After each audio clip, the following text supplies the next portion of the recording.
عليكم ورحمة الله وبركاته سوري يا صاحبي waxaan idin kusi doonaa videogan sida loo sameeyo background remover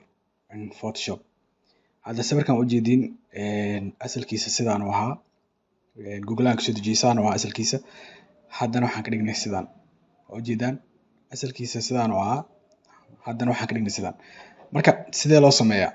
waa qaab fudud waaye aan dhib badnayn marka aan sameyn insha Allah isku dayna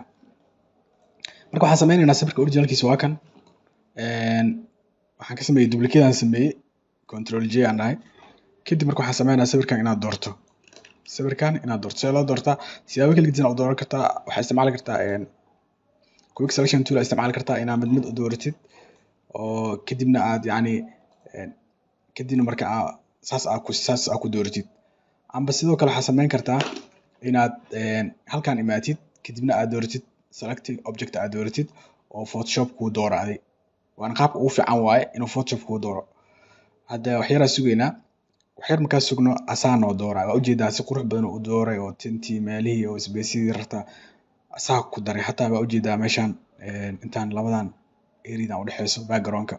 wuu ka bixiyey marka saas uu ku fiican yahay photoshop kuu dooro marka aad dooratid marka sawirkan sidaan kugu dooro kadib waxaa sameynaysaa waxaa imaanaysaa halkan qaybtan hoose meeshaan ku qoran add layer mask layer mask aan ku daraynaa sawirkan kadib markaan layer mask aan ku darno hadda marka waa meeshaan rabnaa geysan karnaa sawirkan oo noo qaadma oo yacni hadda weli backgroundkiisu ka muuqdaa laakiin haddaan ishaan hoose backgroundkan isha aan ka qaado waa ujeedaa marka backgroundku wuu ka baxay shuqulku ma laha kan hoose laakiin hadda waxa inuu soo muuqdo background weli waxaa keenay inta sawir kale background oo kan hadda aan ka qaadnay lamid ah hoos yaalo marka sawirkan sawir madax banaan waayo backgroundka aan ka qaadnay qaabkaasaan loo qaadaa photoshop marka backgroundka aad wax ka qaadaysid marka hadda marka waxaan sameynaynaa marka sawirka aan rabno inaan backgroundka u sameyno aan soo gelinaynaa amba qaybta backgroundka aan rabno inaan isticmaalno aan soo gelinaynaa sawirkan aan soo degsaday aan haystaa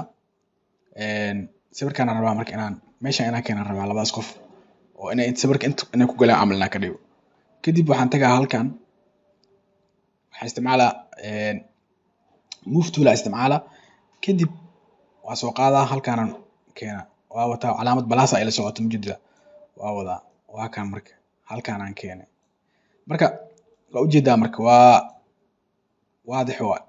sawirkan markaad meesha hartaa geyn kartaa qofka marka mal laga dareemaa in background sawirkan hore saan u ahaa kanna saan waa ma fahanti meesha hartaa geyn kartaa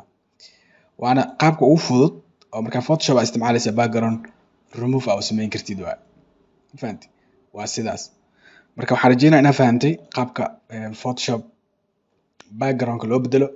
aad u mahadsantihiin. Assalaamu calaykum waraxmatullaahi wabarakaatuh.